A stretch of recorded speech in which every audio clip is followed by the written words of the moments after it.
पंहिंजी पियो ॻाल्हि कयां।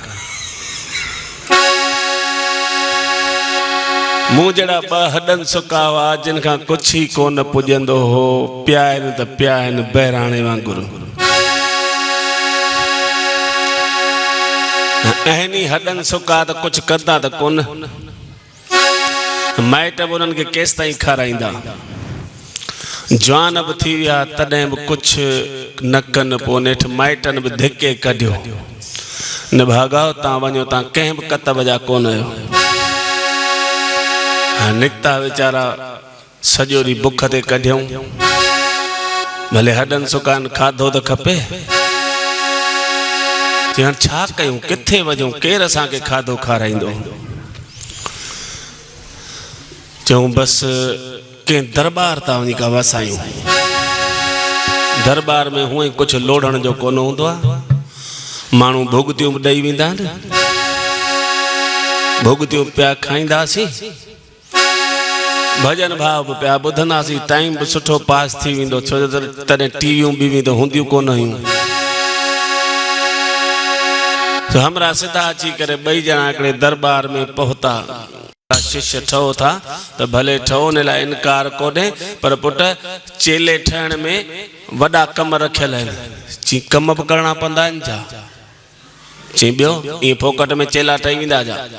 चई साईं कहिड़ा कम करणा पवंदा? चई सभिनी खां पहिरीं त दरबार जो नियम आहे, दरबार में सुम्हंदा त सुबुह 4 बजे उथणो पवंदव। चई पोइ उथी करे सनानु पाणी करे सॼे दरबार जा ॿोहारा ऐं फर्श उघी वरी जेको आहे सो फरास विछाइणा पवंदा। चई पोइ चई फर्श इहे फरास विछाए पोइ ढोढा पचाइजो, हिकिड़ो ढोढा पचाए ॿियो चटणी कुटे। चई पोइ असीं उथंदासीं, असीं सत्संग कंदासीं, संगत ईंदी। दरबार जा जेके 25-30 मट आहिनि से बि भरे रखणा पवंदा। चई पोइ चई असीं सत्संग कंदासीं ऐं तव्हां जेको आहे सो तेसि ताईं नाश्ते जी तयारी कजो। पोइ जीअं सत्संग पूरो थिए सॼी संगत में उहा ढोढो चटणी विराइजो।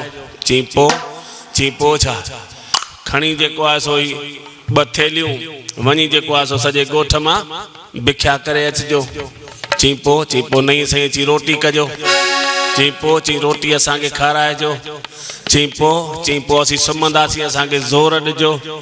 चई पोइ वरी शाम जे सत्संग जूं तयारियूं, वरी ॿुहारा फर्श बासण मले वरी ॿुहारा फर्श करे ऐं जेको आहे सो फरास विछाइजो। चई पोइ छा असीं सत्संग कंदासीं, तव्हां वापसि नई साईं वञी ढोढा चटणियूं ठाहिजो। चई पोइ उहो सेसा में विराइजो। चई पोइ वरी रोटी कजो।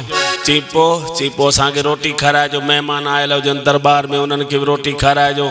चई पोइ असीं नई साईं सुम्हंदासीं, तव्हां बासण ॿुहारा करे ऐं जेको आहे सो पोइ असांखे ज़ोर ॾेई अची सुम्हारजो। हे जीअं ॿुधंदा वञनि हिननि जे अखियुनि जा दोॾा ॿाहिरि लड़कंदा अचनि। जीअं मरी वियासीं बिना मौला मींहुं वसाए त कूड़ा छुटनि कम खां, हिते त कम वधी विया।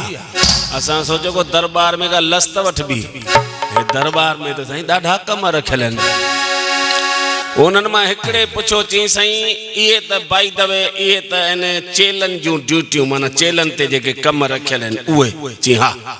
चई साईं पोइ गुरुनि ते बि त के कम रखियल हूंदा? चई हा, बसि 2 टाइम सत्संग करणो ऐं 2 टाइम खाधो खाइणो, 2 टाइम जोर ॾियारणा, 2 टाइम सुम्हणो। चई साईं पोइ हीअं कयो, असांखे अंधो मंडो गुरू ई ठाहियो। हा, चेला असीं कोन ठहंदासीं। कल मूं ॿुधायो त हे गेड़ू पाइण सां को केरु संत न थी वेंदो आहे। हिन गेड़ूअ जे लाइ त केॾियो जोग, केॾियूं तपस्याऊं, केतिरो पंहिंजो पाण खे बाहि में पचाइणो पवंदो आहे। तंहिंखां पोइ चई वॾा सॾावण, वॾा दुख पावण, छोटे का दुख दूर।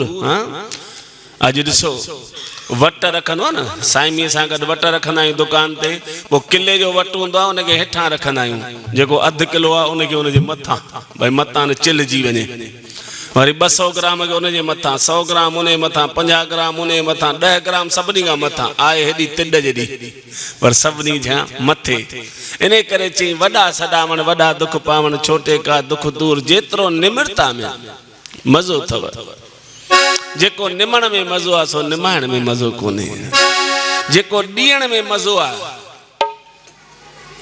जेको हथ हीअं करण में मज़ो आहे न, सो हीअं करण में मज़ो कोन अथव। कंहिंजे अॻियां हथ हीअं करे ॾिसो, केॾी आत्मगिलानी थी थिए। कंहिंजो कंहिंखे खाराइण में जेको मज़ो ईंदव, सो खाइण में मज़ो कोन ईंदव। तव्हांजी आत्मा, तव्हांजी दिलि गवाही न ॾींदी। जेकॾहिं कंहिंजे घरां चवंदा आहिनि 100 विञाइजे पर शान न विञाइजे, 100 विञाइजे पर शान न विञाइजे, 1000 विञाइजे पर हाल न विञाइजे, 1,00,000 विञाइजे पर लक्षण न विञाइजे, करोड़